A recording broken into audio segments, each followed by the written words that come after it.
Yeah. Okay, so I'm presenting on IBM Adept, and so basically I'm going to give you an overview of how my presentation is going to go, um, just so that you know what to look out for. So first, I'm going to tell you what Adept actually stands for, because it is an acronym, uh, and what that means. So I'm going to break down each of those things that it stands for. I'm going to tell you why blockchain is so valuable for the Internet of Things. We're going to talk about how it works, and last but not least, we're going to talk about applications, because what Adept is really a proof of concept. So the real value is that IBM actually came up with two separate applications for their technology. One was business to business, and one was business to consumer, because IBM is a business and they want to sell stuff to people. So I'm going to talk to you about those applications, and then also some ideas for consumer to consumer things, because I think that's an interesting area as well. And yeah, so basically, feel free to ask me questions at any point in my presentation, but please just wait until I'm done with the slide, and then feel free to interrupt me. Just raise your hand, and I'll call on you. I like to have kind of interactive presentations. So what does Adept stand for? Adept is autonomous, decentralized, peer-to-peer telemetry. That's a lot of buzzwords. So what does that actually mean? By autonomous, you have autonomously coordinated devices, and Adept does this using Ethereum smart contracts and other open source kind of distributed technologies. So what does it mean to be decentralized? That we have distributed file sharing through BitTorrent, and all of the communication between devices on the IBM IoT Adept system is done without going through a single centralized institution. And so that has some pros and some cons, and we'll talk about those later. As far as peer-to-peer goes, peer-to-peer just means that you have different nodes on the network communicating with each other, and that's done using something called telehash, and I'll talk about that in a bit. But basically, that allows devices to communicate together, share data, share files, and that's kind of how the autonomy of the network is enabled. So what telemetry means is it's just automated device communication of data. And at the end, you get a really nice, acronym. So what is peer-to-peer messaging? So telehash uses something called distributed hash tables. So I don't know if you guys know what a hash table is, but basically the idea is you have key value pairs. It's very simple, just a basic data structure. You can have a key. If you can look up a key, you can get out a value. And so this is important if you want to send encrypted data. Is you might want to have a hash table of IDs to encryption keys, so that you can look up a user and figure out how you're going to encrypt your communication. And how you do this without having a centralized institution is a little bit tricky, but basically it's done using something called a distributed hash table, DHT. And so telehash uses DHTs to allow devices to send encrypted messages really easily and fluidly. And so you get three key things that are really important for an IoT implementation. Which is it's encrypted, it's low latency, which means you can send messages back and forth pretty fast, you can look up values pretty fast, and you get guaranteed delivery. So I can be sure if I send a message, it's actually going to go through. And so I can tell you about what distributed hash tables are really quickly. They're pretty interesting. Basically, the idea is I have a set of people that I know their values. I have some of these key value pairs. And so if somebody asks me for a value, and they give me a key, ask for a value, I can give it to them.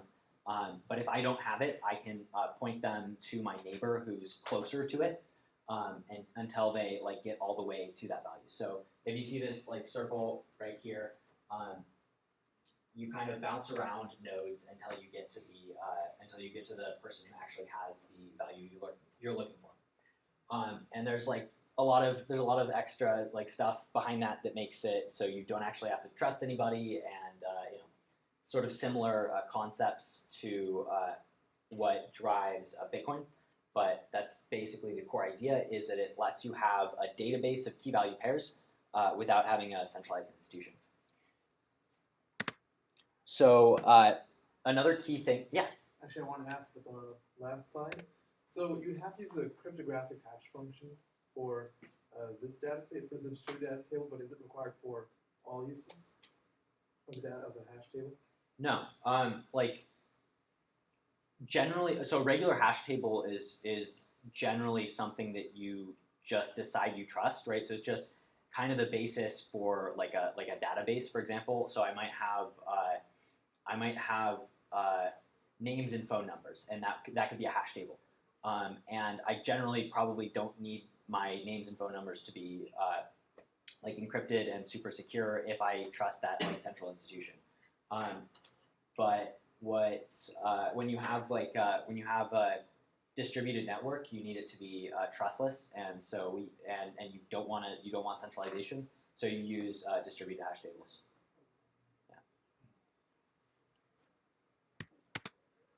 Okay, so distributed file sharing. Another key thing when you have an Internet of Things implementation is you want to be able to share files between nodes on the network. Now, what are some of the kinds of things that you might want to send? That'd be stuff like software updates.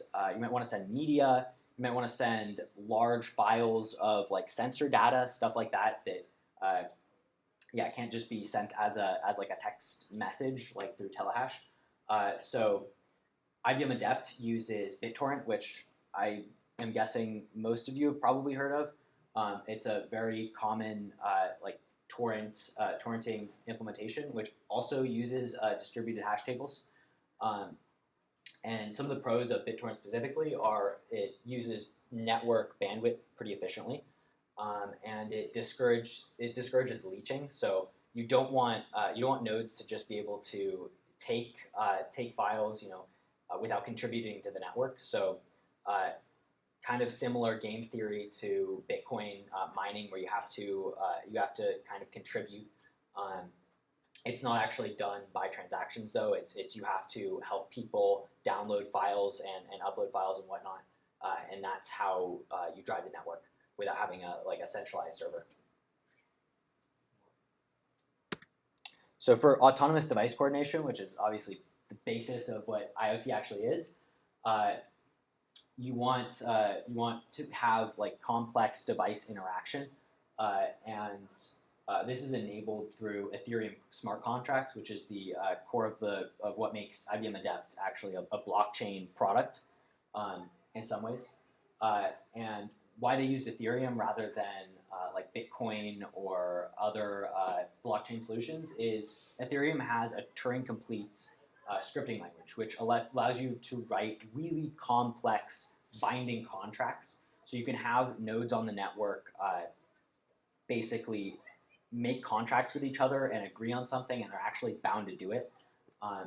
The tricky thing with this is it's hard to actually, or it can be hard to actually write smart contracts that work well. If you guys have like studied Ethereum at all, you'll know you might tell people to do something, but they might not necessarily do it. You have to make sure the contract like thinks through all of the possibilities and really thinks through the game theory to make sure that people aren't able to like maliciously violate the contracts. For example, there was a big hack on Ethereum that really messed with their reputability. They hacked the DAO, and they didn't actually, like, calling it a hack is almost a stretch because they used the actual contract. They didn't actually violate anything, so the contract was executed as it was written, but not as it was intended.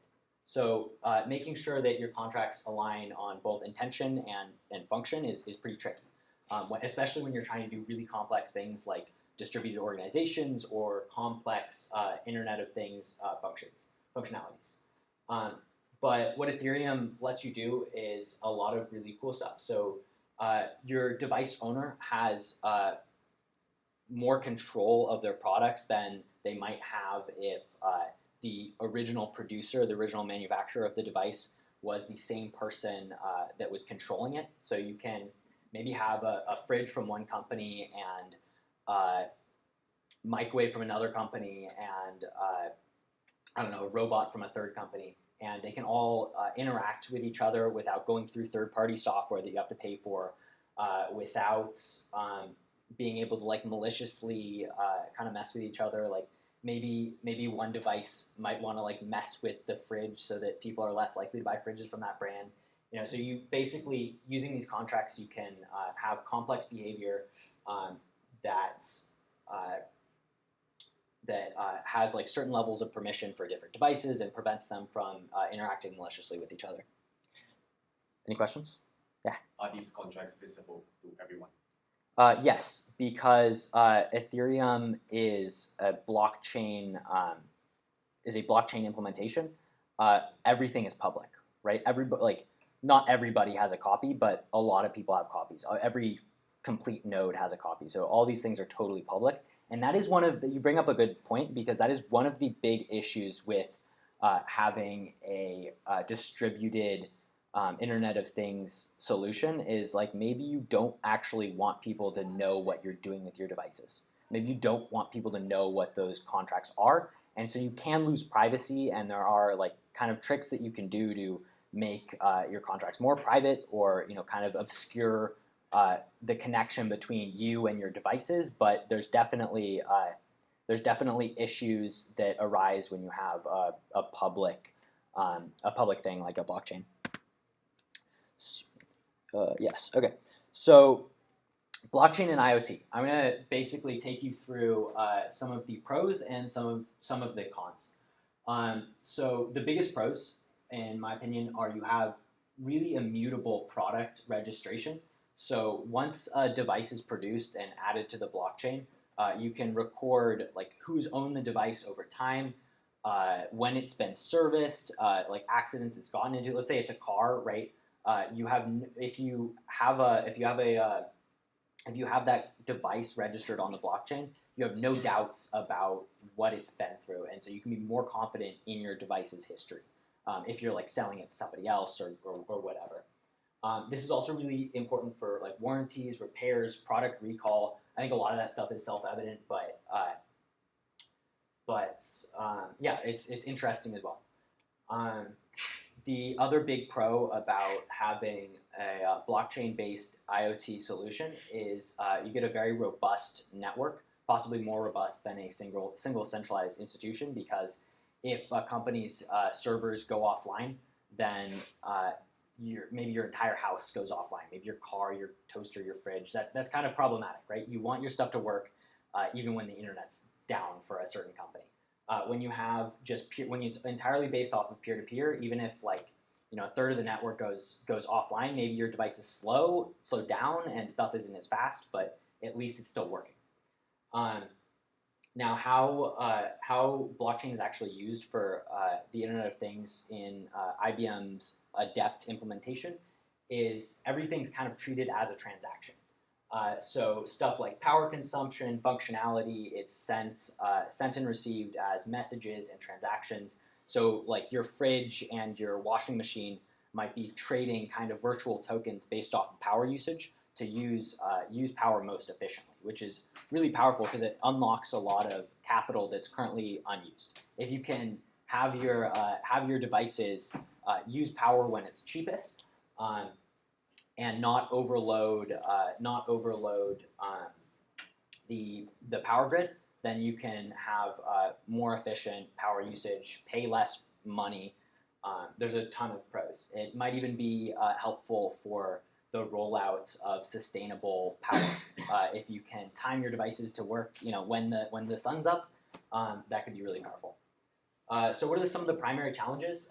The two that stick out to me most are the scalability, and that's just kind of something that's inherent in blockchain right now. And there are some solutions that people have thought of, but none of them are great when you're talking about billions of devices. Because basically what IBM actually built was a network of like 1 or 2 devices that were actually like being connected by blockchain, and that's totally scalable, probably up into the thousands. But once you get to like billions of transactions on a blockchain, sending billions of points of data, every minute or every hour, maybe even every second, you run into a lot of challenges scaling up the block sizes and having the network actually run fast. The other issue, which he brought up earlier, is privacy. So if all of your contracts are public, that could be a big issue. If you have something that you want to hide, or you have information that you just don't really want people to know, then you can't really do that through blockchain right now. Like, you can possibly obscure your connection to those devices, but you'll still see that connection. And if there's like data like GPS data that's also going into those smart contracts, it's probably possible to tie those back to you. So there's a lot of issues with privacy. Any questions? Max? Yeah. In the product registration part, how do they ensure that the device registered on the blockchain corresponds with the actual physical device? Yeah, that's a good question. So they didn't really go into detail on that in the paper. I would conjecture that you probably it's probably done in software, and there's probably also like serial numbers on the products. At least that's what I would do. That also corresponds to the registration in the blockchain. They didn't really touch on that. Yeah. Oh, 9? Okay. Okay, so I'm going to talk to you about device types.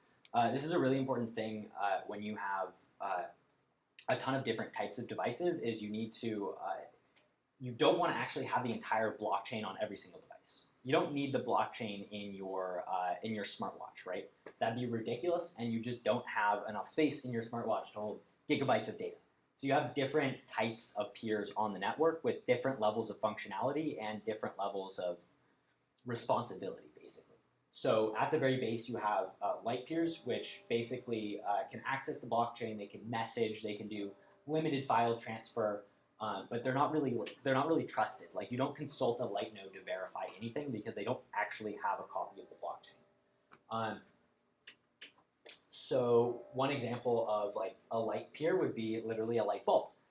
You might want to control your light bulb autonomously, have it go on at a certain time, or when you walk in the room, something like that. But all that really involves is sending a message to the light, turn on, and then sending a message to the light, turn off. You don't need it to really be executing complex smart contracts or having a full copy of the blockchain. More complex appliances, like let's say we want a refrigerator that can order us milk when we're running low.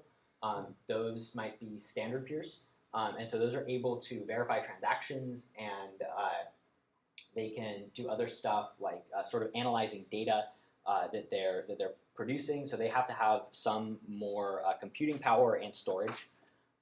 But obviously computing power and storage are getting cheaper all the time. And then they are also able to communicate autonomously, and so you can get more complex behaviors. Yeah. Why does the verification machinery have to exist in the fridge? Like, why can't it be somewhere in your house? I'm sure that's doable as well.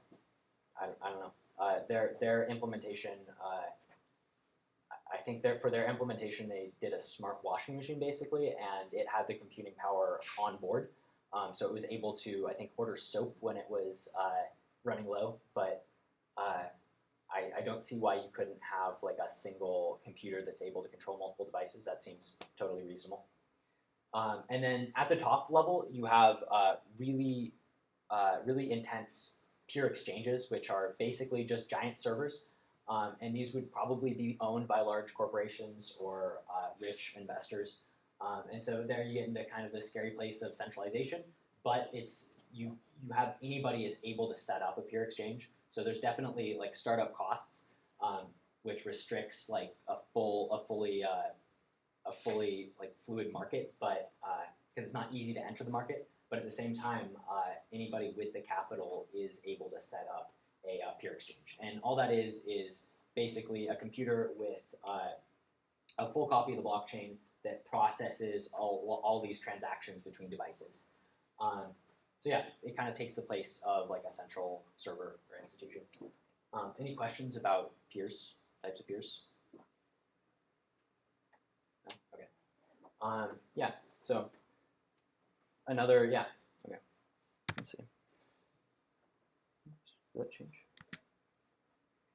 Did I have? Yeah, okay. So what IBM Adept is actually trying to do is kind of turn the Internet of Things into the economy of things. So that's turning, that's making the coordination between devices kind of like a device economy. So they can kind of use transactions on the blockchain network to communicate with each other, to share files, to decide, to make different decisions on what to do and to coordinate their actions. So yeah, they have two demonstrated use cases. As I talked about earlier, the first is business to consumer, and the second is business to business. And then I'm also going to talk a little bit about some ideas that could be implemented for consumer to consumer. So their first implementation, business to consumer, was essentially a smart washing machine, as I talked about earlier. So you have a marketplace for energy, so you can communicate between devices so that they use energy as efficiently as possible. You have a marketplace for service, so your washing machine is registered on the blockchain, and if it's warranted and the device detects that it's broken, then it can autonomously like send for service or repair parts or stuff like that. And then the third thing is you can also have a marketplace for consumables. So if you have something that's that your device goes through regularly, you can have it just order its own supplies. And this is only really possible for not light nodes, but standard peers, right? So you don't want your smartwatch to be able to order you a fridge, because if somebody can like easily hack your watch, then you might have like 50 fridges at your house, and that would be unfortunate. So you have different levels of permission for different devices, and that's part of the whole idea of having different types of peers. So yeah, let's see. You have no. You also have no need for third-party software, which is really valuable, because if some company like goes out of business, then your fridge isn't going to just stop working all of a sudden. And you're also able to have more complex behaviors, because you don't need a single institution that supports like every single type of device, which is not really feasible.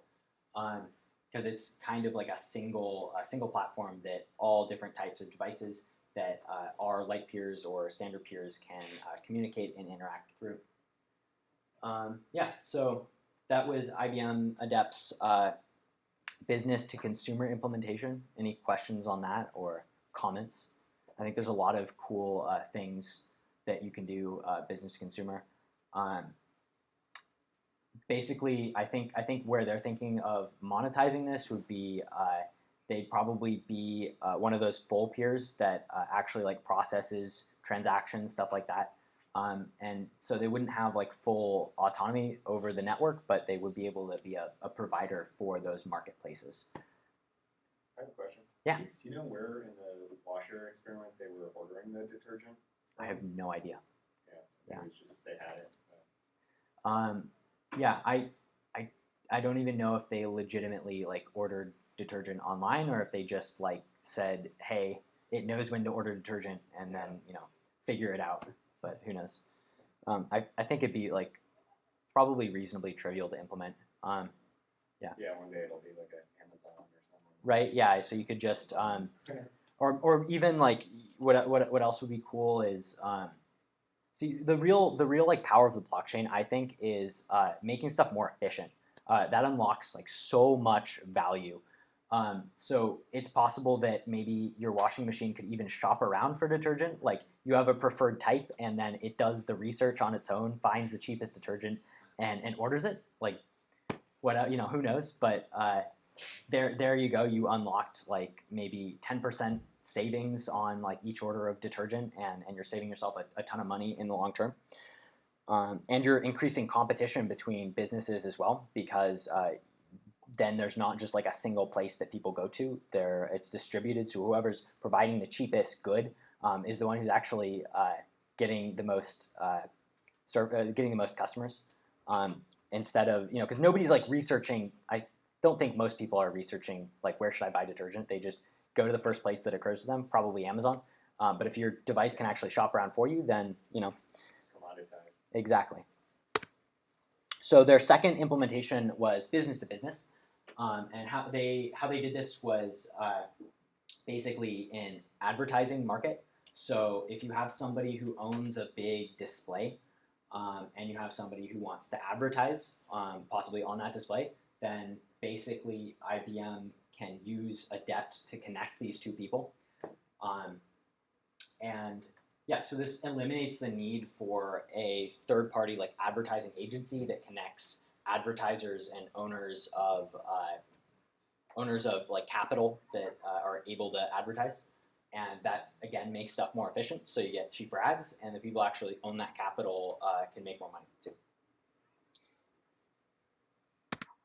Yeah. So then I kind of once I read through those applications, I kind of thought, there's probably a lot of consumer-to-consumer applications as well. A lot of stuff in the sharing economy, so stuff like Uber, Airbnb, peer-to-peer lending. Basically allowing regular people to loan out their capital for a little bit of time and then get it back. So that unlocks a ton of value as well, because I think cars are only used for about 15% of the day. I read that somewhere, I think, or somewhere in that like ballpark figure. So what if you could and that's at like any given time. So like when the maximum number of cars is on the road, it's only about 15% of like cars that are currently owned. So if you could have that be like 60%, then all of a sudden like using a car is 4 times cheaper. That math works out, I think. And so that's obviously far more efficient. So you'd have like cheaper Uber, cheaper whatever. Especially when you have autonomous cars too. That'll be incredibly powerful. So it eliminates middlemen, and therefore you get cheaper fees for the people like trying to purchase or rent capital, and you get higher margins for the people who are loaning out their capital. So yeah, that's it. Any questions? Max. Is the communication done through the blockchain transactions, or No. primarily through the internet? I believe it's done. Yeah, I believe it's done through the internet. And that's a really important thing for scaling. Again, is you don't want like all of your file transfers and all of your messages between devices to actually be stored forever. It's a waste. It's a waste of space basically, and it makes it even harder to have a lot of devices on your network. So is there a separation of like, for example, when two devices are negotiating, at what point do they go to the blockchain? Yeah, I believe that's like when your devices actually are like performing transactions between themselves. So perhaps if they're like negotiating power usage, then like those like tokens that they exchange or whatever might be done through the blockchain. But if you're, let's see. I'm trying to think of a good example. If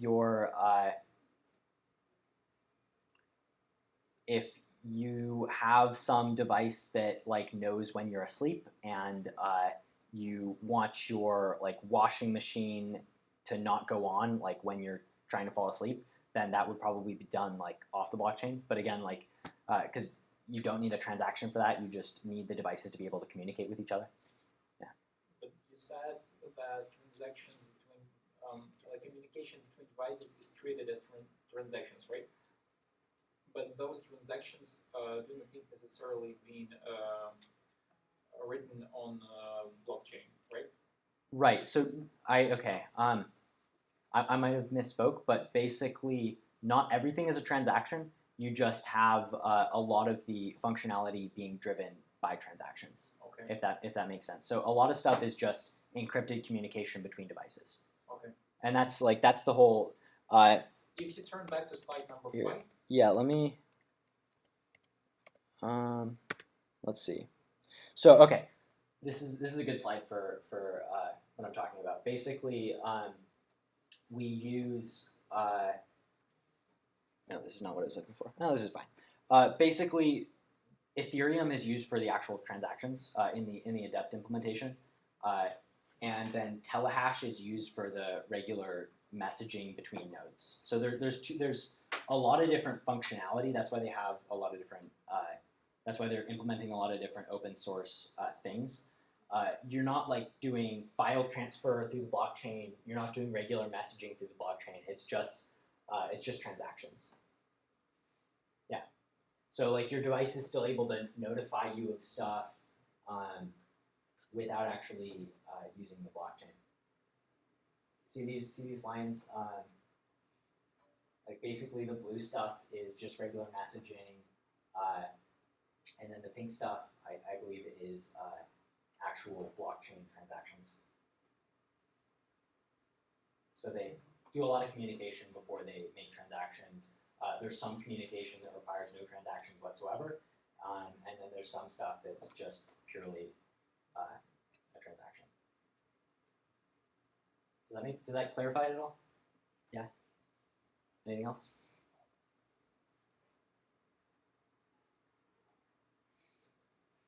Great. Okay.